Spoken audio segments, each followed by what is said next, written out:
So I used to love making homebrew at home, and that kind of transitioned into making cider when I was living up in Corvallis, Oregon. I try to get some regional apples. So I get apples from Nobles up in Paradise. There's an orchard down in Gridley called Irvine that I get some apples from. And then I also just try to buy apples from like small, sustainable growers. So a lot of orchards I buy apples from, tend to be just like a few acres. So like on the smaller side, it's not mass production, and very responsibly grown.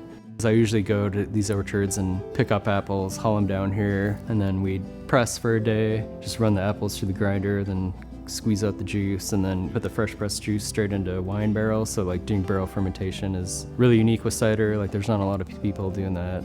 Like most people are just gonna be fermenting in large stainless tanks.